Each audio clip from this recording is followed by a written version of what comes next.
જન્માષ્ટમીના તહેવારને અનુલક્ષીને રાજકોટમાં યોજાનારા પરંપરાગત લોકમેળાની તૈયારીઓ પૂરજોશમાં ચાલી રહી છે। આ અંગે કલેક્ટર દ્વારા બેઠકનું આયોજન કરવામાં આવ્યું હતું, જેમાં મેળાની વ્યવસ્થા અને કાર્યક્રમોની સમીક્ષા કરવામાં આવી હતી। મેળાના ટેન્ડરની પ્રક્રિયા લગભગ પૂર્ણ થવાની આરે છે। હાલ 143 જેટલા પ્લોટની હરાજી બાકી છે, જે સરકારી અથવા સામાજિક સંસ્થાઓને ફાળવવામાં આવશે। મેળા દરમિયાન કોઈ અનિચ્છનીય ઘટના ન બને તે માટે ફાયર બ્રિગેડ અને એમ્બ્યુલન્સની અવરજવર માટે ખાસ વ્યવસ્થા ગોઠવવામાં આવશે। કલેક્ટર દ્વારા જણાવવામાં આવ્યું હતું કે જન્માષ્ટમી લોકમેળાના ઉદ્ઘાટન પ્રસંગે મુખ્યમંત્રીને આમંત્રણ આપવામાં આવશે। મેળાના મુખ્ય આકર્ષણ તરીકે અઘોરી ગ્રુપ દ્વારા પરફોર્મન્સ કરવામાં આવશે। આ ઉપરાંત લોક સાહિત્ય અને કલાને પ્રોત્સાહન આપવા માટે કૃપા પટેલ અને રાજભા ગઢવી જેવા જાણીતા કલાકારો પણ ઉપસ્થિત રહેશે।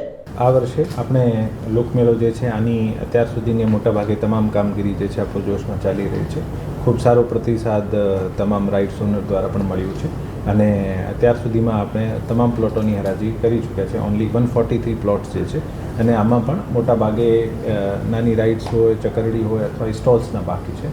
આ માટે 31 તારીખ સુધી આપણે ડેટ જે છે એક્સટેન્ડ કરી છે અને પછી 1-2 દિવસમાં આપણે હરાજીની કામગીરી પૂરી કરીશું અને અમને અપેક્ષા છે કે અત્યારે લાસ્ટના દિવસોમાં જે પ્રતિસાદ મળ્યો છે આના મુજબ તમામ પ્લોટ્સ જે છે આનું નિકાલ થઈ જશે।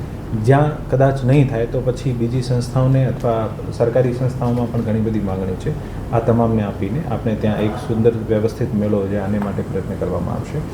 મેળાના ટેન્ડર પ્રક્રિયા પણ ઓલમોસ્ટ અમુક સ્ટેજીસની પૂર્ણ થઈ ગઈ છે। સિવિલ વર્કની ટેન્ડર પ્રક્રિયા પૂર્ણ થઈ ગઈ છે અને ઇલેક્ટ્રિકલની, મ્યુઝિક અને લાઇટની પણ છેલ્લી સમયમાં છે।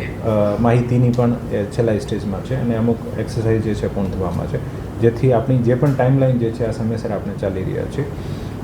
થોડાક દિવસોમાં મેળાનું નામ જે છે આ પણ આપણે ફાઇનલાઇઝ કરીશું અને આપણું નિમંત્રણ પત્ર જે છે આ પણ આપણે ફાઇનલાઇઝ કરીશું।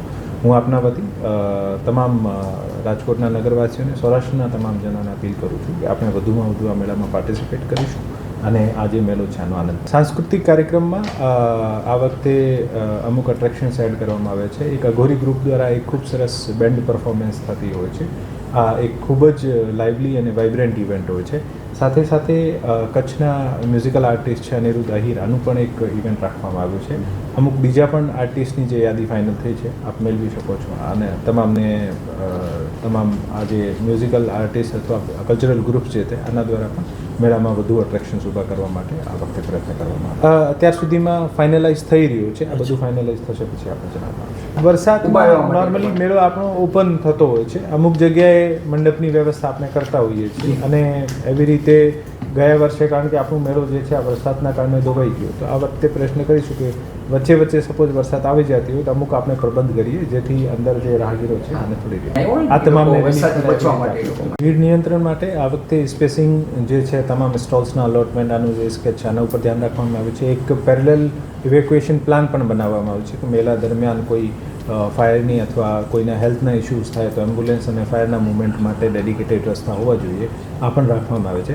સાથે સાથે પોલીસ તંત્રના સાથે રહીને મેળાની એન્ટ્રી અને એક્ઝિટ એવી રીતે પ્લાન કરવામાં આવશે કે એક સમયે કોઈ પણ એક સંખ્યાથી વધુ સંખ્યામાં માણસો એન્ટર નહીં કરે, જેથી આ માણસોની સેફટી જે છે આમાં કોઈ પણ પ્રકારનો કોમ્પ્રોમાઇઝ નહીં થાય। આપણે અત્યારે આમંત્રણ પત્રિકા ફાઇનલ સ્ટેજમાં છે, આ ફાઇનલ થઈ જશે પછી માનનીય મુખ્યમંત્રી સાહેબને પણ આમંત્રણ આપીશું।